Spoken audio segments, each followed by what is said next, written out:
감사와 기대하는 마음으로 주일 예배를 시작하려고 합니다. 크리스찬으로 부족하지만 항상 기쁨과 충만함으로 채워주셔서 고맙습니다. 방문하신 정기한 목사님의 은혜로운 말씀 듣고 나누고 싶습니다. 예수님의 이름으로 기도합니다.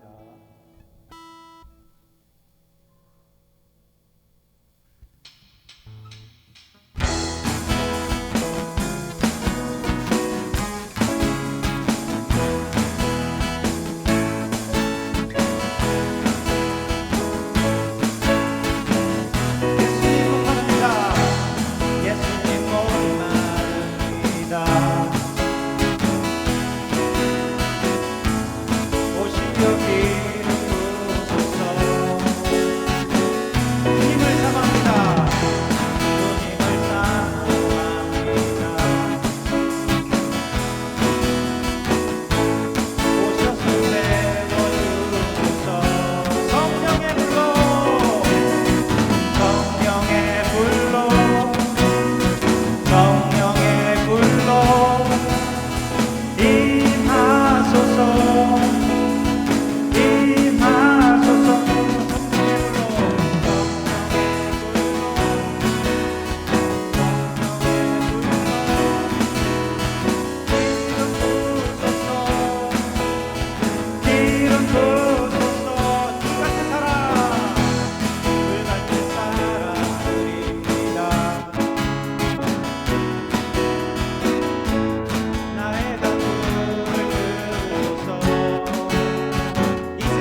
믿사오며 그 외아들 우리 주 예수 그리스도를 믿사오니 이는 성령으로 잉태하사 동정녀 마리아에게 나시고 본디오 빌라도에게 고난을 받사 십자가에 못 박혀 죽으시고 장사한 지 사흘 만에 죽은 자 가운데에서 다시 살아나시며 하늘에 오르사 전능하신 하나님 우편에 앉아 계시다가 저리로서 산 자와 죽은 자를 심판하러 오시리라.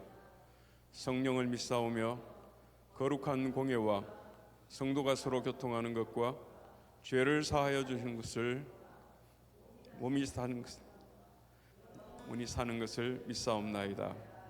아멘. 우리 찬송가 528장 우리 같이 찬양하겠습니다.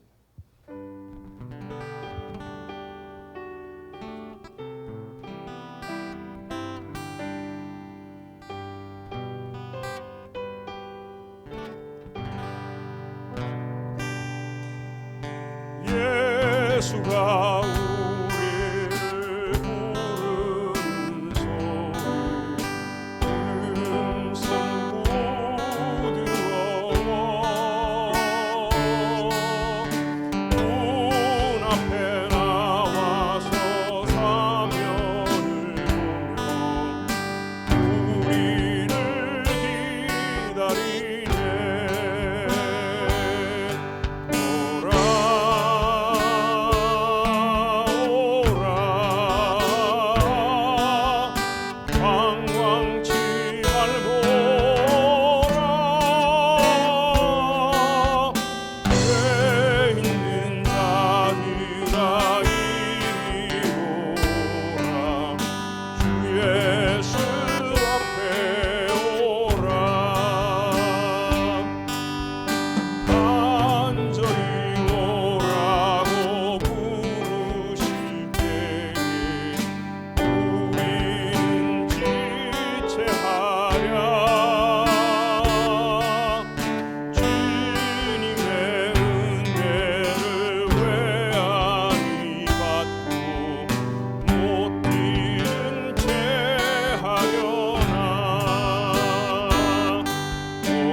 하나님 말씀 창세기에서 같이 보겠습니다. 창세기 3장 1절부터 7절까지의 말씀입니다.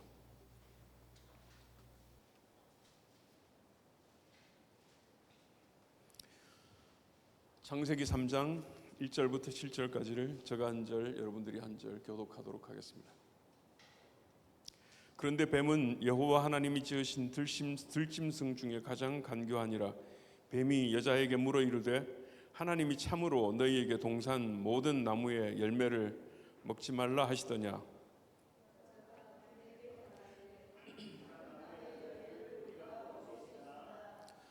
동산 중앙에 있는 나무의 열매는 하나님의 말씀에 너희는 먹지도 말고 만지지도 말라 너희가 죽을까 하노라 하셨느니라.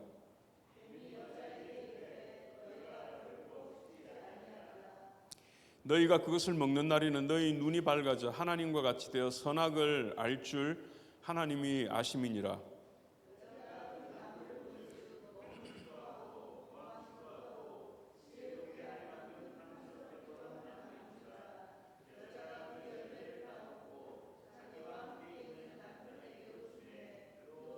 같이 읽습니다. 이에 그들의 눈이 밝아져 자기들이 벗은 줄을 알고 무화과 나무 잎을 엮어 치마로 삼았더라. 아멘. 갑자기 오늘 제가 나타나서 좀 생소할 수 있겠습니다. 정기환 선교사입니다. 오늘이 여러분들과 함께 예배드리는 세 번째인 것 같습니다. 겨자씨의 꿈 교회에서 말씀을 전하는 게 말이죠. 말씀을 준비하면서 정말 이 교회가 겨자씨 같다 하는 생각이 들었습니다. 작은데 작지 않은 귀한 살아있는 교회가 겨자씨의 꿈 교회라고 믿습니다. 아멘이십니까? 예수님께서 이 교회의 주인 되시는 줄 믿습니다. 주님을 따라 사는 교회라서 그 안에 생명이 있고 그 생명을 따라서 하나님의 놀라운 역사가 이루어질 줄 믿습니다. 개인적으로는 강동주 목사님 그리고 사모님 저 참 존경하는 그런 분. 아마 나이는 저보다 좀 더 젊으실 텐데 바른 생각 그리고 늘 이웃들을 생각하고 또 하나님의 그 진리의 말씀을 밝히면서 살아가시는 모습에 가까이에 있는 저로서는 정말 귀한 분이시다. 여러분들이 몰라서 그렇지 참 귀한 목사님과 함께 신앙생활 또 교회생활을 하고 계시다. 알려드리지 않아도 아시겠지만 그래도 알려드리고 싶습니다. 기독교는 사랑의 종교라고 그렇게 말합니다. 사랑하지 않으면 하나님을 알지 못한다. 왜냐하면 하나님은 사랑이시기 때문에 그렇게 요한일서에서 말씀하죠. 또 우리가 서로 사랑하면 사람들이 우리 사랑하는 것을 보고 저 사람들은 예수님의 제자인갑다 그렇게 알게 된다라고 요한복음에서 말씀합니다. 사랑을 말하고 또 사랑하려고 애를 쓰면서 사는데 아이러니컬하게도 기독교인끼리의 관계가 깨어지면 회복이 잘 안 됩니다. 관계가 잘 풀리지 않습니다. 안 믿는 사람들 같으면 싸우다가도 소주 한잔하고 그러면 풀어지는 경우들도 많은 것 같은데 기독교인들 사이에서는 웃지만 풀리지 않고 소주야 주스로 대신하면 되는데 왜 그렇게 기독교인과의 관계가 깨어지면 회복이 잘 안 될까? 또 교회가 분쟁에 빠지면 싸움이 격렬합니다. 저는 신앙생활을 하면서 지금까지 그 분란이 있는 교회에서 있어 보지는 않았습니다. 그래서 교회 안에서 목사님과 장로님 아니면 장로님과 장로님들이 싸우는 이런 모습을 본 적은 없습니다만은 교회 분쟁을 경험한 그런 분들이 이야기해 주시더라고요. 과격하고 치사하고 인신공격하고 예배 시간에 멱살을 잡고 강단에서 끌어내리고 편싸움을 하고 왕따를 하고 하는 일들이 교회 안에서 예배 시간 안에서 이루어지더라. 그러면서도 그런 일들이 교회 안에서 벌어질 때도 이러면 안 되는데 하는 사람들이 많지 않고, 그렇게 싸우는 사람들이 이래야 한다라고 생각한다고 합니다. 십자군 전쟁, 그 하나님의 이름을 위해서 거룩한 전쟁을 치르는 것 마냥 교회 안에서 다툼들이 일어날 때는 정말로 잔인하게 결국은 쪼개지는 그 극단에까지 가는 경우들이 왕왕 있습니다.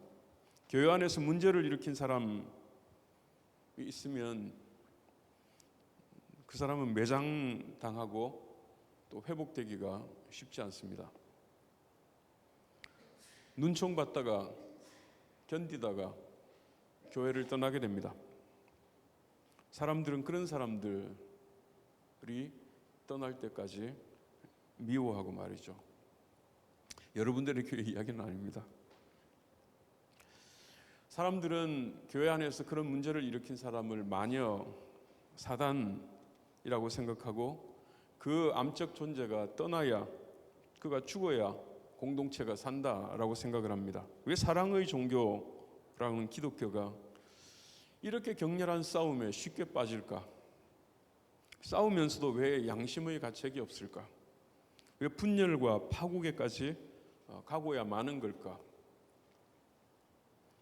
오늘 창세기 보시면 하나님께서는 에덴 동산에 두 나무를 중앙에 두시죠. 하나는 선악과, 또 하나는 생명나무를 가운데 두십니다. 그러면서 엄히 명령하셔요.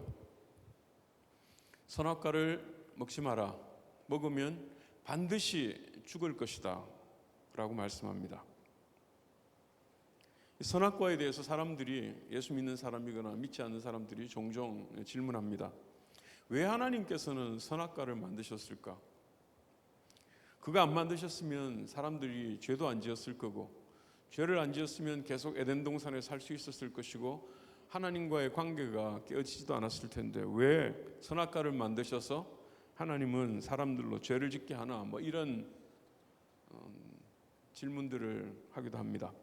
그 질문에 대해서 또 나름대로 가능한 설명들을 하시는 분들도 있습니다만은, 오늘 저는 이 선악과의 문제에 대해서 다른 관점으로 질문해 보고 싶습니다.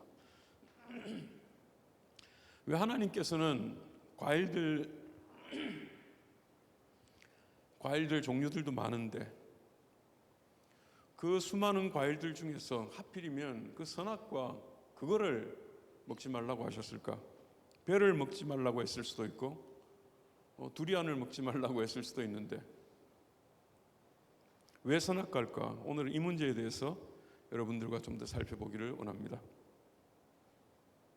여러분, 선악과라고 하는 이것은 오늘 성경에서도 선악을 알게 하는 나무라고 되어 있고, 원어나 영어 성경에서는 the tree of the knowledge of good and evil이라고 그렇게 이야기를 하고 있습니다.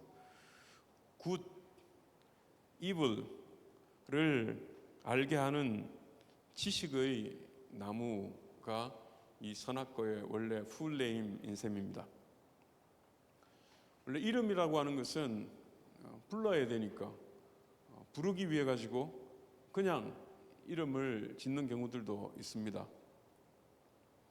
뭐 바둑이, 개똥이, 방금 책상, 하여튼 이름이 없으면 부를 수가 없으니까 이름을 짓기도 하지만 어떤 경우는 이름에다가 바램을 담아서 이름을 만들기도 하지 않습니까? 저의 이름은 정기환입니다. 일어날 기자에 빛낼 환자를 써서 굳이 해석하자면 일어나라, 빛을 발하라, 뭐 그 정도 의미입니다.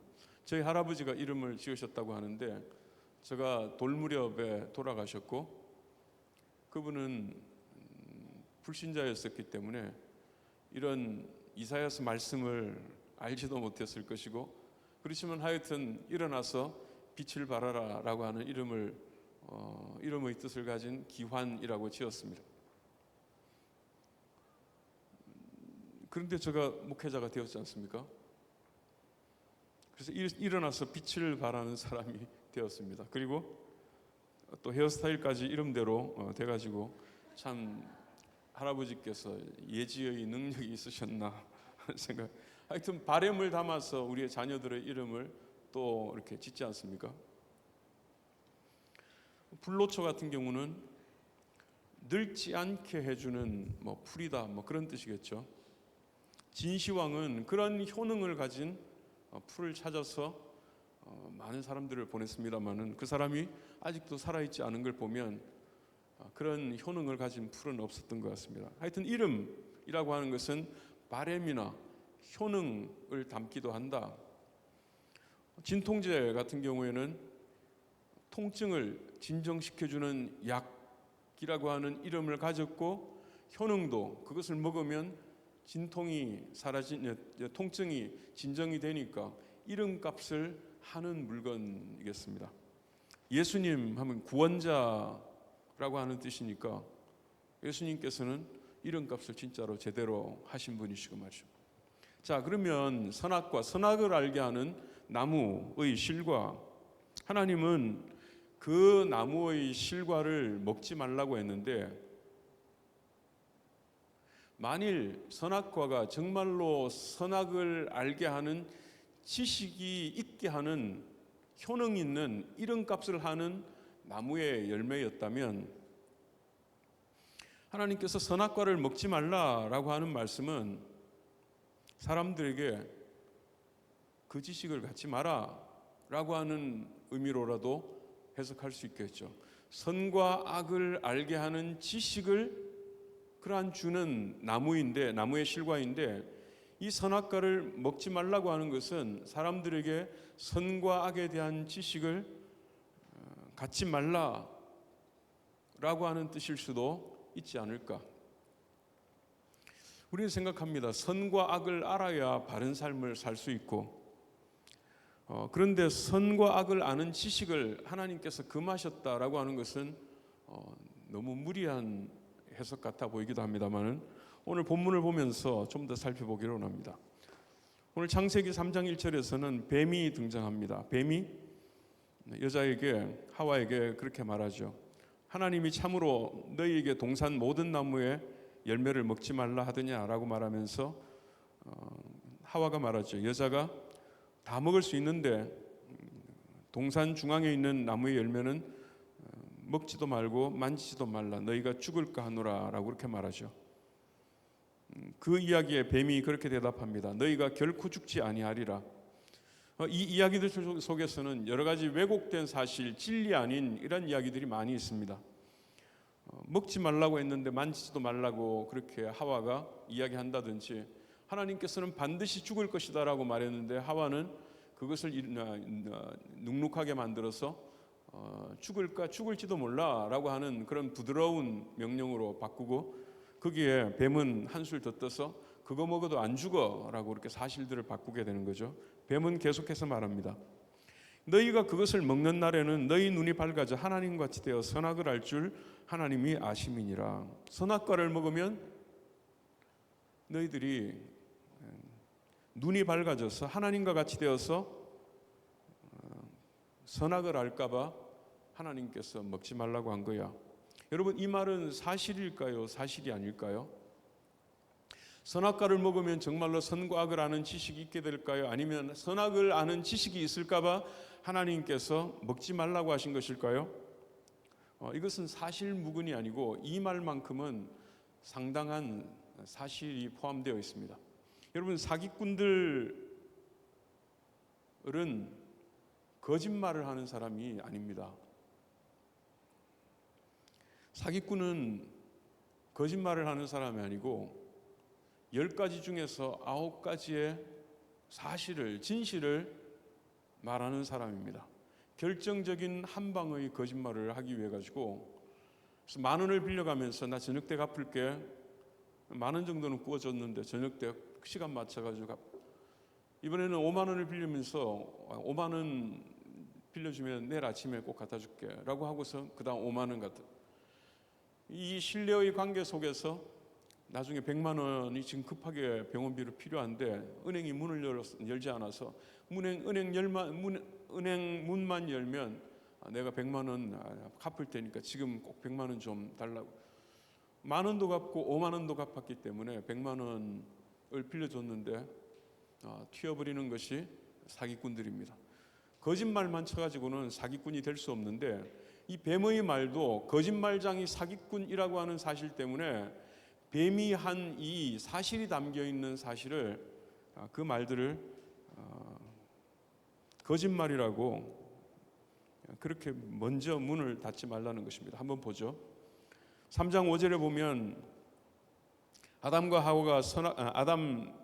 아담이 선악과를 먹습니다. 그리고 난 다음에 5절에 보면 너희가 그것을 먹는 날에는 너희 눈이 밝아져 하나님 같이 되어 선악을 알 줄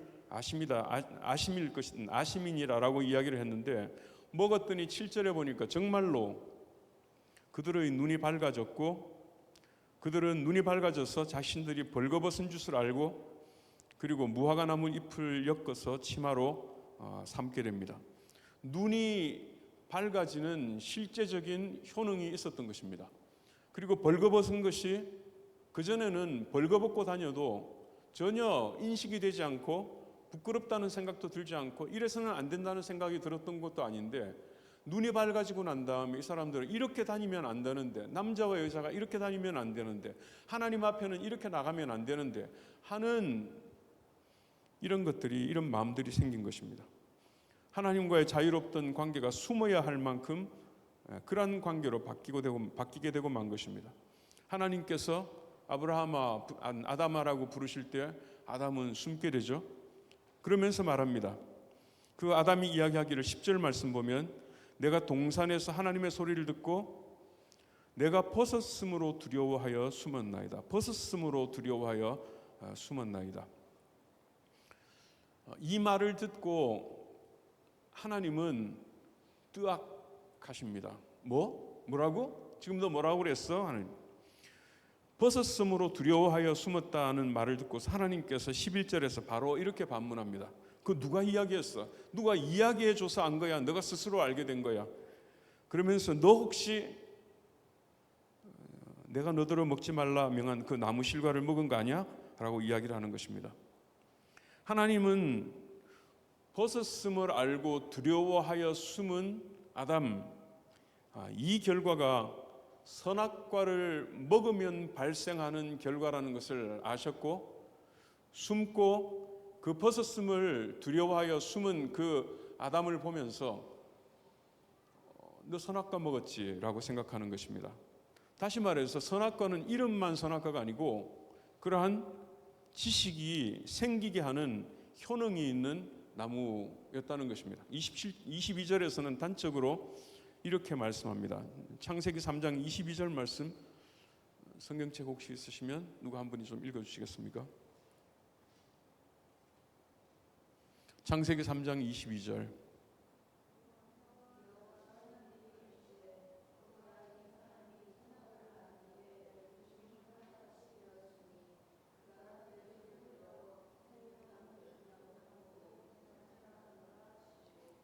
이 말씀은 누가 하신 말씀이겠습니까?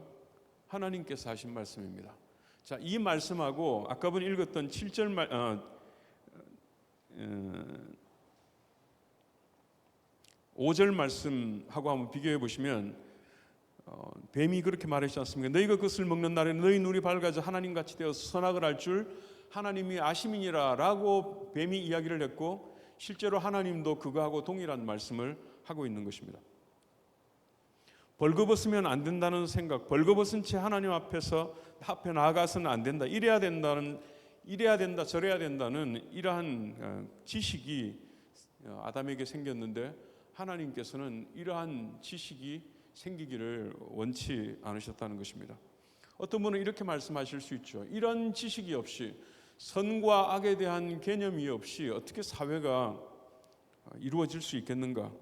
선악을 알지 못하면 어떻게 우리가 바른 삶을 살 수 있을 것인가? 하나님께서 우리에게 선악을 알지 말라고 하는 것은 정말인가? 지나친 해석 아닌가? 반문할 수 있겠습니다. 그러나 선과 악을 구분하고 판단하는 것은 하나님께서 하시는 일이라는 것입니다. 죄인을 판단하시는 것도 하나님이시고 의인을 판단하시는 것도 하나님이십니다. 사람은 어떻게 살아가야 되는가? 각자 내 안에 선과 악의 기준을 가지고 그 기준을 따라서 살아가는 것이 사람이 아니고 하나님께서 선과 악을 아시고 진리와 비진리를 아시는 그 하나님께서 나에게 뭐라고 말씀하시는지 들어보고 그 하나님의 말씀을 따라 살아가는 것이 사람의 삶인 것입니다. 사람들이 무엇이 선인가 무엇이 악인가 이런 것들을 묻고 이것이 선이다 싶으면 그 선의 삶을 살려고 노력하지만 그러나 그것이 잘 되지 않습니다. 마음에 원하는 바 선은 행하지 아니하고 우리의 삶 자체는 원치 않는 바 악을 행하더라라고 하는 것이 바울이 발견한 고백 아닙니까? 이것은 그래도 좀 낫죠. 사람들은 선과 악을 알고 난 다음에 다른 사람들을 보면서 저래서는 안 되지, 이래야 돼 라고 판단합니다. 정죄합니다.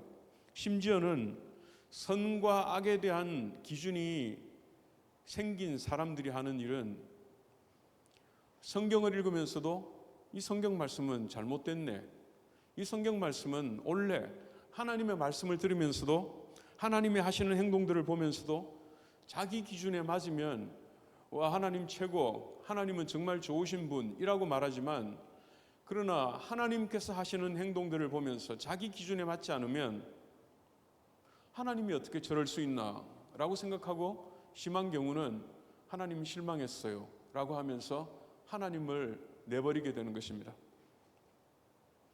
자신의 기준에 맞지 않는 명령이라면 순종하고 지킬 리가 없습니다. 선악의 기준을 가진 사람, 그 사람은 도덕적인 사람이 아니라 하나님이 앉아야 할 자리에 스스로가 앉아 있는 것이다 라고 바꿔서 표현할 수 있는 것입니다. 성경의 역사 속에서 암흑기들이 들어있는데 그 중에 대표적인 암흑기 하나가 사사시대입니다.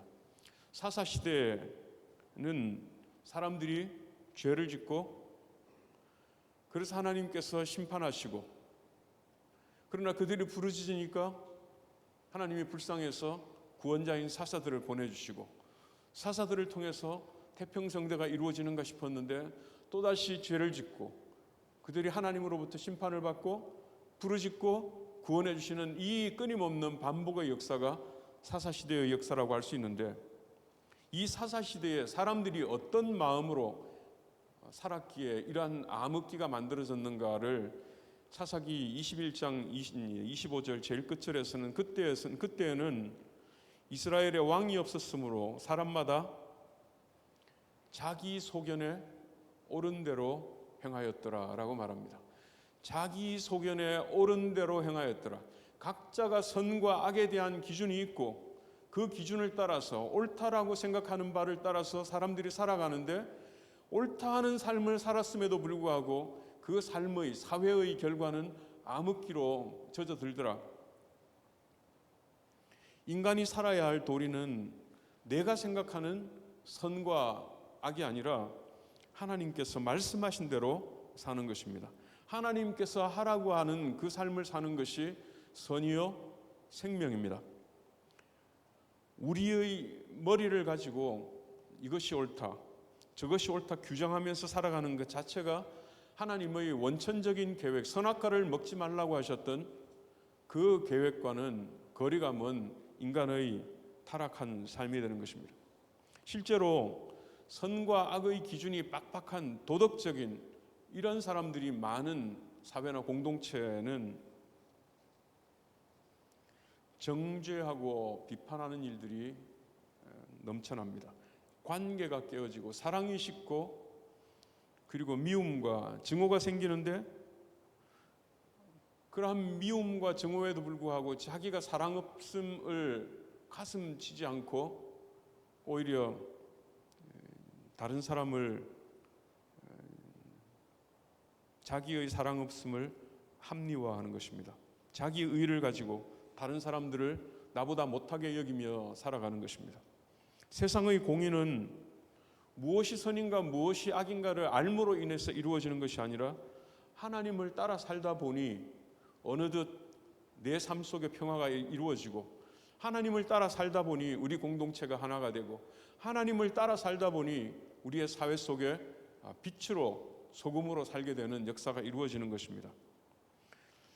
우리의 본심이 드러나는 한 장면이 있는데 운전할 때가 아닌가 싶습니다.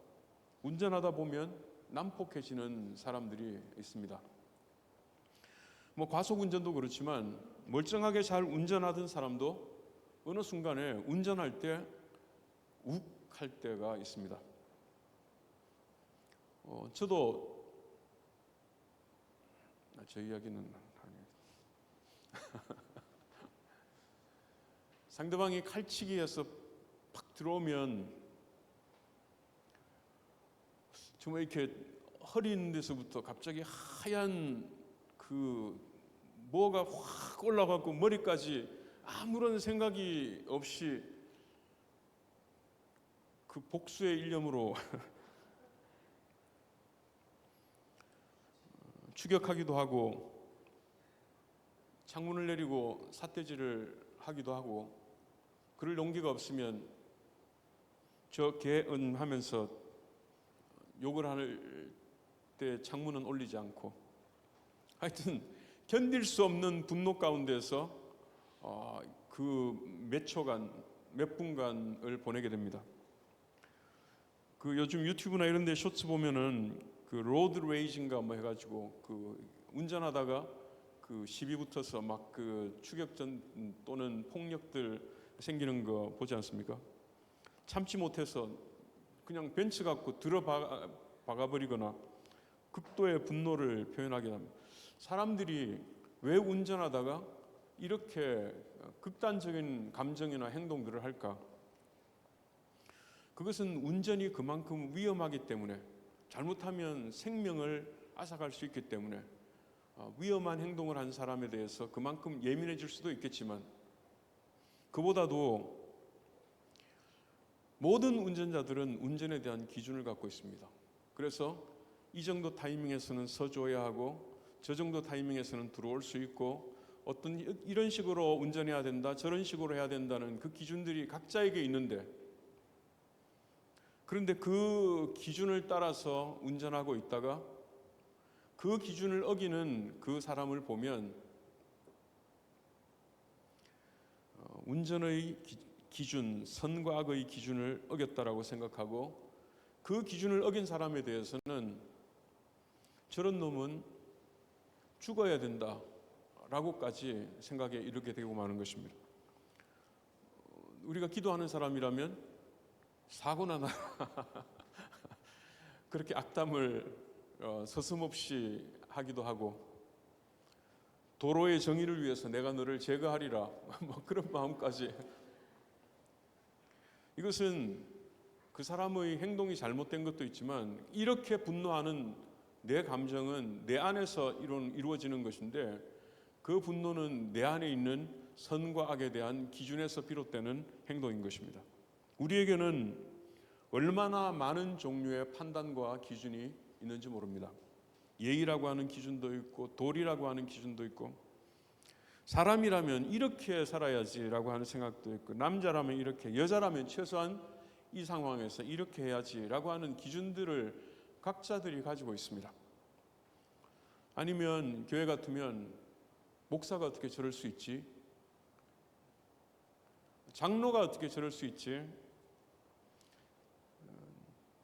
이러한 기준들을 분명하게 갖고 있으면 갖고 있을수록 그런 것들을 범하는 사람들에 대하여 용납하기 어려워지고, 사랑하기 어려워지고, 그런 것들을 범할 때 우리의 관계는 유리찻잔 깨지는 것처럼 깨어지고 마는 것입니다. 그리고 그 분노와 미움을 정당화하는 것입니다. 내 분노는 정당하다. 저 사람이 내 기준을 어겼기 때문에. 사랑하는 여러분, 선악에 대한 기준이 필요하다, 옳다라고 하는 것을 떠나서 이 선악과의 저주에서 벗어나시기를 여러분들에게 도전합니다. 선악에 대한 기준을 버리시기를. 저 사람은 좋다, 나쁘다라고 말하지만 사랑을 받지 않아도 될 만큼 부유한 자도 없고 사랑을 줄 수 없을 만큼 가난한 사람도 없다라고 복음성가에서 이야기하더라고요. 정죄받아야 마땅할 사람도 없고 예수님의 보혈이 필요 없을 만큼 의로운 사람도 없습니다. 때로는 성경 말씀이 우리에게 또 다른 선악과가 되기도 하는데요. 성경의 말씀이 이렇게 되어 있기 때문에 그러면서 성경의 말씀을 끌어오되 사실은 그 전에 자기 속에 이미 자기의 기준과 판단이 있는 것입니다. 그런데 그것을 지지해주는 성경 말씀을 발견하면 성경 말씀을 이용해서 하나님의 이름으로 내 기준을 적용하고 정죄하는 것입니다. 때로는 성경 말씀 이것이 사실이라 할지라도 사랑이 없이 적용되는 성경 말씀은 진리가 아닙니다. 하나님의 계명은 사랑이라고 하셨으며 하나님은 사랑이라고 말씀하는데 사랑 없이 적용되는 성경의 말씀은 뱀의 소리와 같이 사실은 사실이지만 하나님의 뜻과는 거리가 먼 이야기가 되는 것입니다.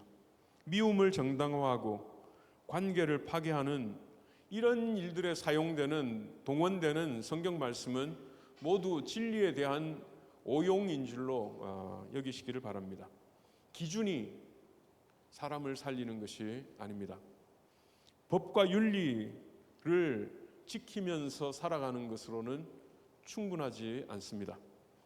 법을 지키며 사는 것은 필요한 일일 수 있지만 그러나 그 건조함 속에서 생명은 자랄 수 없습니다. 법은 질서를 위하고 전체를 위해서 늘 필요하지만 그 법을 지킨다고 생명이 자라는 법은 없습니다. 그 법 위에 하나님의 나라가 세워지지도 않습니다.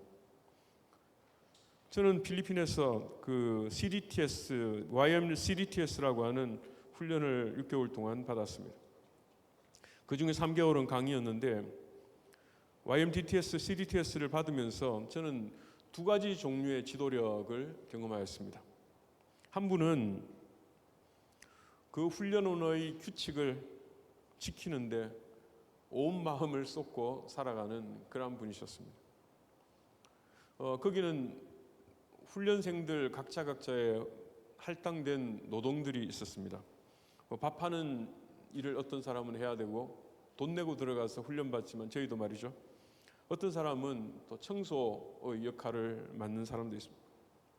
그러면 이 규칙을 지키는데 목숨을 거는 이분은 시간만 되면 나와서 쭉 보면서 리스트 보면서 이 명단에 있는 이 사람은 제대로 하고 있나?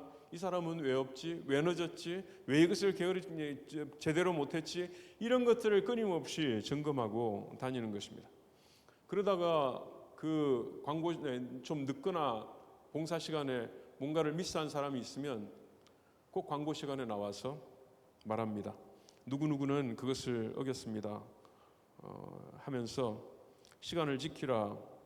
사실은 그분도 아이를 데리고 왔기 때문에 그 훈련생도 아이를 돌보다 보니까 어쩔 수 없이 늦었음에도 불구하고 규칙을 들이대면서 규칙을 어겼기 때문에 그분을 공개적으로 면박을 주다 보니까 19명이 훈련을 받았었는데 시간이 지나면서 모두가 점점 지쳐가는 것입니다. 노동하는 것이 즐거움이 아니고 이분한테 잔소리 듣지 않기 위한 진절이 나는 일이 되고 말았습니다. 섬김이 아니라 사람들 속에 또 하나의 상처받는 과정이 되고 말았습니다. 그래서 점점 그분 때문에 규칙은 지켜져 가는데 그런데 사람들의 마음은 힘들어가는 것입니다. 또 한 분은 전체를 지도하던 미국인 디렉터였는데 이분은 기준을 규칙을 깨워주는 그런 분이셨습니다. 그 숙제 가운데서 영어로 된 책을 읽고 독후감을 써내는 그런 숙제가 있었는데, 그때는 제가 한인교회를 할 때였기 때문에 지금보다 훨씬 더 영어를 못할 때였고, 그때는 챗GPT가 없었기 때문에 영어 책을 읽고 영어로 독후감을 써서 낸다는 것은 정말 힘든 또 많은 시간들이 들었었습니다. 할 수 없이 밤늦게도록 도서관에 앉아서 그것을 읽고, 그리고 글 쓰려고 애를 쓰다 보니까 저녁에 12시, 1시 막 이렇게 매일 늦게. 그런데 한 번은 그분이 저를 불렀습니다. 그러면서 이야기를 하더라고요. 당신이 숙제 때문에, 저희들은 이제 5명, 저희 자녀 셋과 저희 부부가 같이 훈련에 들어갔었는데, 그 디렉터가 그러는 겁니다. 당신은 숙제 때문에 가정이 약화되는 것을 나는 원치 않습니다. 사랑이 먼저입니다. 당신은 어차피 목사니까 나중에 돌아가면 또 책을 읽을 것이고, 또 오기 전에도 책을 많이 읽었을 테니까 여기서는 책 읽는 숙제는 당신은 예외입니다. 그러면서 가족과 함께 시간을 보내십시오 라고 그렇게 이야기를 해주더라고요. 복음을 들을 때만큼 기뻤습니다. 아마 저를 편애해서 듀티에서 빼준 것은 아닐 것입니다. 다른 분들에게는 다른 분들 나름대로의 어떻게 하면 저 사람의 생명이 자랄 수 있을까 생각하면서 또 편의를 봐주었을 것입니다. 디렉터로서는 19명밖에 되지 않는 그 사람들에게 규칙을 한 사람 깨면 주르륵 다른 사람이 열심히 할 리가 없지 않습니까? 쉽지 않은 결정인데도 불구하고 그분은 저를 보며 저 사람에게는 책 읽고 독후감 내는 숙제를 깨워주어야, 빼줘야 저 사람이 살겠다 생각하고 그렇게 시도한 것입니다. 저는 이런 생각을 했습니다. 학생들은 최대한 규칙을 지키려고 노력해야 공동체가 유지되겠지만, 선생은 최대한 규칙을 깨주려고 노력해야 된다는 생각을 그때 했습니다. 적어도 생명과 사랑을 위해서라면 말이죠. 그래야지 깨어진 규칙을 통해서 그 틈새로 생명이 자라 올라오는 것 같습니다. 이런 생각을 많이 하였습니다. 어떻게 하면 좀 더 사랑할 수 있을까? 무엇이 선인가, 무엇이 악인가, 무엇이 바른가, 이런 것들에 대한 질문들을 한켠으로 조금 밀어놓고 사람들을 바라보면서 어떻게 하는 것이 저 사람을 살게 할 수 있을까? 어떻게 하는 것이 저 사람과 나와의 관계를 깊게 할까? 어떻게 하는 것이 저 사람과 저 사람 사이의 관계를 좀 더 가깝게 할 수 있을까? 어떻게 하면 저 사람을 좀 세워줄 수 있을까? 이런 질문들을 하기 시작할 때 우리의 접근하는 방식이 달라지고 우리는 선악과의 저주에서 상당 부분 자유롭게 되지 않을까? 사실은 저에게 늘 뿌리 깊게 남아있는 콤플렉스가 하나 있습니다. 성경을 읽다 보면 다윗과 같은 사람하고 참 비슷한 느낌을 가져야 되는데, 바리새인의 기사를 읽다 보면 진짜 나하고 비슷하네 하는 이 바리새인 신드롬이 저한테 있다 하는 생각이 많이 듭니다. 선악과에 대한 말씀을 깨닫고 또 이것을 전하면서도 불구하고 저 뼛속 깊이 선과 악, 도리, 예의 이런 개념이 너무 뿌리 깊게 박혀있는 자신을 발견하는 것입니다. 그래서 죄인을 위해서 피를 흘려야겠다라고 생각하는 것보다는 죄인을 보면 마치 칼치기 해서 들어온 그 운전자에게 머리가 하얘질 정도로 분노가 생기는 것처럼 저래서는 안 되는데 하는 생각이 들게 되면 마음에 수용하기가 너무너무 어렵더라고요. 바르게 살지 못하는, 저도 바르게 살지 못하기 때문에 바르게 살지 못하는 저 자신도 싫지만, 더 싫은 것은 내 기준을 좀 내려놓고 다른 사람을 수용해야 하는데, 그런 기준을 깨는 그런 사람들을 보면, 상식 없는 사람을 보면 사랑을 중단하고 총총히 마음의 샤타를 내리고 돌아서는 저 자신을 발견할 때마다 인간아, 정말 인간아 하는 생각이 드는 것입니다. 아담이 선악과를 먹은 흔적이 남자들의 이 목에 있다고 그러지 않습니까? 그럼 그것은 우화에 불과합니다. 진짜 흔적은 아담이 선악과를 먹음으로 말미암아 그 후손들에게 남아있는 그 선악과의 흔적은 선악을 아는데 밝아진 우리의 눈 속에 있습니다. 그 눈으로 다른 사람의 눈에 있는 티를 보는 우리야말로 아담의 후손이다 싶습니다. 주님은 다른 사람의 눈에 있는 티 말고 너 안에 너 눈 속에 있는 들보를 보라라고 말씀하지 않습니까?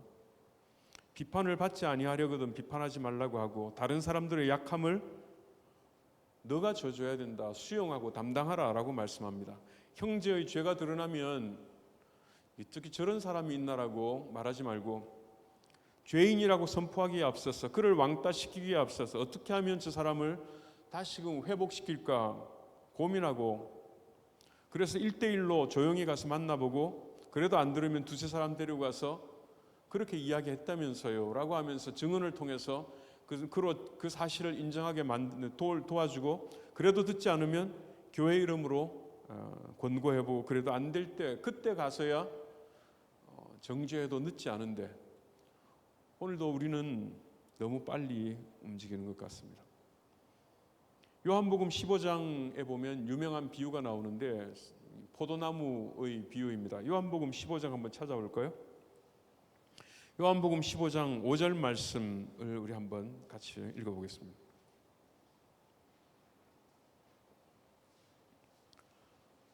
요한복음 15장 5절 시작. 나는 포도나무요 너희는 가지라. 그가 내 안에 내가 그 안에 있으면 그하면 사람이 열매를 많이 맺나니 나를 떠나서는 너희가 아무것도 할 수 없습니다. 아멘. 포도나무 가지가 나무에 붙어 있어야 과실을 많이 맺는다. 예수님께서 하신 비유죠. 우리 머릿속에 쫙 그려지지 않습니까? 비유는 우리에게 이해가 되도록 도와주는데 그런데 그 비유를 우리 삶 속에 적용하려고 하면 그런데 이게 무슨 뜻이지? 어떻게 하라는 거지? 그 비유의 적용 실천은 들어 어려울 때가 많습니다. 그래서 예수님께서는 주님 안에 붙어 있다는 것, 주님 안에 거한다는 것이 무엇인가에 대해서 10절에서 다시금 설명해 주십니다. 제가 읽어볼게요. 10절입니다. 내가 아버지의 계명을 지켜 그의 사랑 안에 거하는 것 같이 너희도 내 계명을 지키면 내 사랑 안에 거하리라. 붙어 있다, 내 안에 거한다. 이것이 관념적인 언어인데 이것을 다시 내가 설명할게. 계명을 지키는 것이 나의 계명을 지키는 것이 내 안에 거하는 것이고 내가 아버지의 계명을 지킴으로 내가 아버지 안에 있는 것 같이 너희도 내 계명을 지키는 것이 가지가 나무에 붙어 있는 것이다라고 설명해 놓고는 예수님께서 또 사람들이 믿기지 않았던 모양입니다. 계명을 지키라라고 하면 그냥 율법으로 얼른 돌아가 버릴까 봐 내 계명은 이거야라고 12절부터 14절에 설명합니다. 12절 말씀 내 계명은 곧 내가 너희를 사랑한 것 같이 너희도 서로 사랑하라 하는 이것이니라. 사람이 친구를 위하여 자기 목숨을 버리면 이보다 더 큰 사랑이 없나니 너희가 나의 명대로 행하면 곧 나의 친구라. 사랑하는 것이 계명을 지키는 것이고 계명을 지키는 것이 주님 안에 거하는 것이고 주님 안에 거할 때 우리는 많은 과실을 맺게 된다라고 아마 예수님께서 이렇게 찬찬히 모든 것들을 다 가르쳐 주시는 경우도 많지 않은 것 같습니다. 예수님의 삶은 아담을 극복한 삶이라 첫 번째 아담이 아담이었다면 두 번째 아담을 예수 그리스도라 비유하지 않습니까? 예수님은 아담의 삶을 극복한 분이시라. 아담에게서 비롯되는 모든 죄의 문제를 해결하신 분이 예수 그리스도시라. 오늘 본문과 관계에서 다시 표현하자면 예수님은 아담으로 인해서 밝아진 우리의 눈을 다시금 닫게 해주셨다라고 그렇게 표현해 볼 수 있을 것. 그 신앙 그림책 같은 중에서 이런 책 제목이 있더라고요. 하나님은 사랑에 눈이 멀었습니다. 하나님은 사랑에 눈이 멀었다. 예수님께서는 조금 있다가 가룟 유다가 배신할 것을 아시고도 그 일을 평가하지 않으십니다. 너가 어떻게 이럴 수 있냐 하시지 않았습니다. 제자들의 발을 씻기실 때 예수님께서 유다가 있는 그 앞에서 너는 아니야 라고 치워버리지 않고 똑같이 눈이 멀으신 분처럼 유다의 발도 씻기시죠. 예수님은 무엇이 옳은 것인지 선과 악에 대한 진정한 판단의 기준을 갖고 계시고, 예수님께서는 사람의 중심을 보시는 분이십니다. 사람들을 만날 때마다 그들의 시커먼 속내가 예수님께 다 보였을 것입니다. 어떤 죄를 지금까지 짓고 살아왔는지, 얼마나 이기적인지, 무슨 동기로, 무슨 악한 동기로 지금 이런 행동을 하는지 예수님께서는 다 아실 수 있는 분이셨음에도 불구하고 예수님께서는 판단하지 않고 정죄하지 않으시고 오히려 세리와 함께 식사를 하시고, 가늠하다 현장에서 잡힌 여인을 더럽다고 내치지 않으시고 오히려 그녀가 다시 일어설 수 있도록 힘과 사랑을 불어넣어 주십니다. 요한복음 8장 11절 말씀 보면 예수께서 이르실 때 나도 너를 정죄하지 아니하노니 가서 다시는 죄를 범하지 말라 말씀하십니다. 십자가 한편의 강도는 십자가형을 받아야 마땅한 그러한 사람이었습니다마는, 그러나 예수님은 그 사람조차 경멸하지 않으시죠. 비록 죄수의 삶이 악이요 경멸받아야 마땅한 삶을 살아왔었음에도 불구하고 예수님은 그의 선과 악을 따라서 보지 않으시고 어떻게 하면 이 마지막 순간에서도 그를 살릴 수 있을 것인가 라고 하는 살 길로 그를 인도하시는 것입니다. 사랑하는 성도 여러분, 우리가 어떤 삶을 살아가야 하는가? 우리가 어떻게 이 선악과의 저주에서 벗어나서 이제 다시금 거듭난 새로운 피조물로 살아갈 것인가에 대해서 로마서 8장에서 잘 말씀해 주십니다. 로마서 8장 말씀 우리 한번 열어봐 주시면 좋겠습니다. 로마서 8장 1절입니다.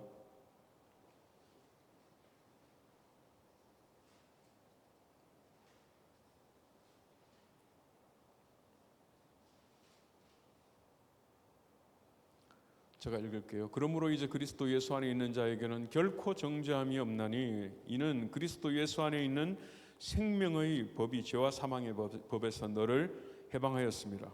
우리가 이제는 따라 살아가야 할 법이 죄와 사망의 법이 아니다라고 하는 것입니다.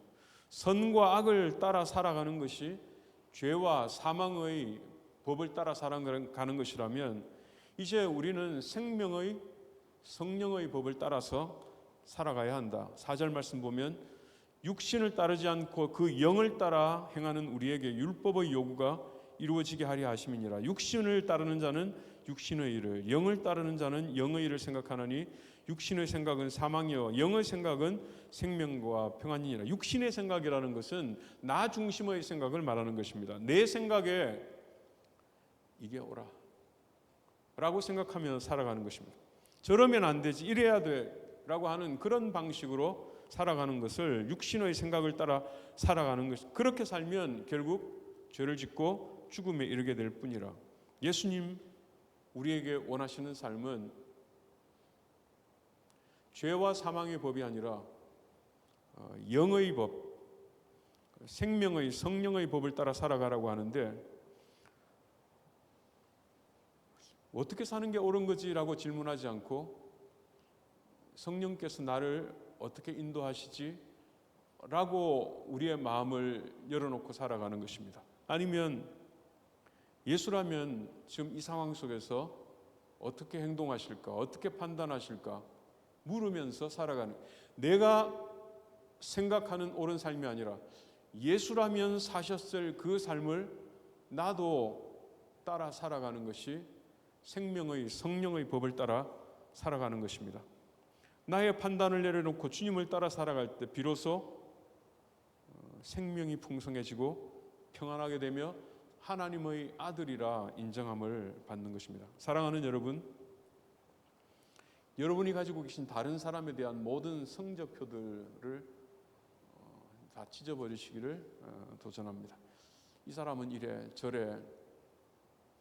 여러분이 가지고 계신 기준과 법들은 내가 규모 있게 살아가는 데까지는 도움이 될 수 있지만, 그러나 사랑을 위해서라면 언제든지 내 기준은 포기할 준비, 부술 준비가 되어 있으시기를 바랍니다. 그것을 어긴다고 악도 아니고, 그것을 지킨다고 그것이 의도 아닙니다. 사랑하는 데 거침이 되는 모든 것들은 하나님의 마음과 거리가 있습니다. 악한 삶을 사는 저 사람이 문제가 아니라 악한 삶을 진심으로 받아들이지 못하고 사랑하지 못하는 내가 문제라. 주위에 수많은 사람들이 사실은 합당치 않게 살아가고 있는 것을 압니다. 어쩌면 가족 가운데, 우리 가족 가운데 어떤 한 사람이 또 혐오스럽게 살아갈 수도 있을 것입니다. 구역 중 누가 한심한 삶을 살아가고 있는지도 모릅니다. 그럼에도 불구하고 정죄하고 비판하지 마십시다. 용서를 하면 영원히 버릇을 고치지 못할지도 모른다. 걱정이 되십니까? 버릇은 처벌을 통해서 고쳐지지 않습니다. 용서와 사랑을 통해서 고쳐지는 것처럼 선악과를 버리고 생명나무를 먹고 영과 생명의 법을 따라서 살아가는 그런 사람들을 통해서 주위에 불가능한 사람들이 변화되고 버려진 사람들이 다시금 희망을 회복하고 다시금 죽었던 사람들이 살아나는 이런 새로운 피조물의 역사가 일어나는 것입니다. 어떻게 하면 더 사랑할 수 있을까? 우리가 더 질문하며 살아가기를 바랍니다. 어떻게 하면 더 관계를 새롭게 할 수 있을까? 어떻게 하면 저 사람이 자신도 소중한 존재라는 것을 깨달으며 살 수 있을까? 어떻게 하면 아직도 가능성과 희망이 남아있다는 것을 저 사람에게 알게 할 수 있을까? 그래서 저와 여러분 모두가 이러한 생명의 사람이 되시기를 우리 주님의 이름으로 간절히 축원합니다. 이 시간에 잠깐 같이 기도하고 찬양하겠습니다. 하나님 아버지, 예수 그리스도께서 오셔서 완전히 새로운 파라다임을 우리에게 알려주시고 그 구약 속에서 벗어나지 못했던 선악과의 저주에서 우리를 자유케 하심 감사합니다. 하나님 아버지, 그럼에도 불구하고 우리가 더러 죄 가운데 사는 것처럼, 그럼에도 불구하고 우리가 더러 이 판단과 선과 악의 기준에만 매여서 살아가고 있음을 안타까워합니다. 하나님, 우리의 마음에 함께하여 주옵소서. 주님, 굳었던 마음이 뜨거운 주님의 사랑으로 녹았듯이 하나님, 주님의 십자가의 보혈이 내 마음속에 굳어져 있는 이 선과 악에 대한 판단의 기준이 다 기준을 녹일 수 있게 하여 주시고 내 안에 다시금 사랑으로 인하여 말랑말랑한 어떤 사람이라도 수용할 만한, 어떤 사람이라도 사랑할 만한 그러한 우리들이 되게 하여 주시옵소서. 예수님의 이름으로 기도하옵나이다. 아멘. 우리 찬송 220장 우리 찬송 들으시고 축도하고 마치겠습니다. 찬송가 220장입니다.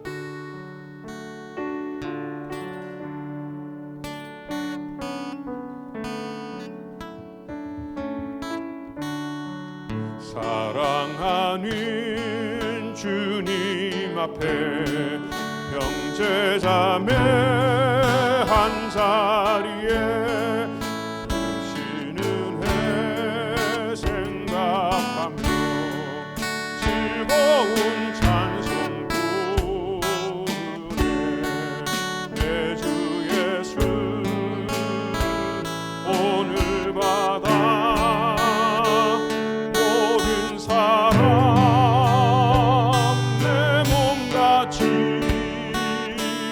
환란 근심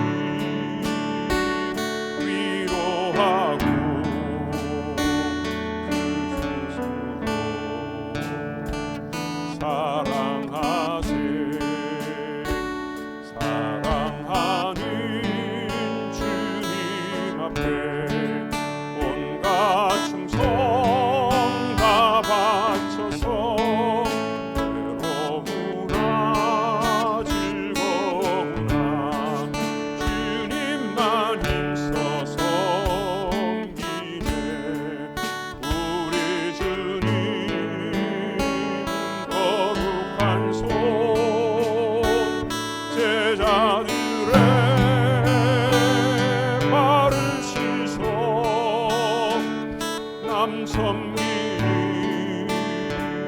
종의 도를 몸소 행해 보이셨네. 사랑하는 주님의 수 같은 주로 섬기나니 담피바다 한 몸 이룬 형제여 친구들이여 한 몸같이 친밀하고 마음으로 하나 되어 우리 주님 크신 뜻을 지성으로 준행하세. 기도하겠습니다. 하나님 아버지, 우리의 마음을 모아 주님께 올려드립니다. 하나님, 우리의 상한 심령도 아울러 주님께 올려드립니다. 주님의 보배로운 피로 우리를 씻어주시고 맑혀 주옵소서. 하나님, 우리의 깊은 필요들 주님께 올려드립니다. 주님께서 귀를 기울여 주시고 세밀하게 응답하여 주옵소서. 이제는 우리 구주 예수 그리스도의 은혜와 하나님 아버지의 사랑과 성령의 교통하심이 이제는 예수님의 심장으로 아담의 저주를 벗어나서 두 번째 아담을 닮은 삶으로 살기를 작정하는 사랑하는 모든 성도들의 머리 위에와 가정과 생업 위에, 교회 위에, 이 나라 위에, 세계 곳곳의 선교지 위에 이제로부터 영원토록 함께 계시기를 축원하옵나이다. 아멘.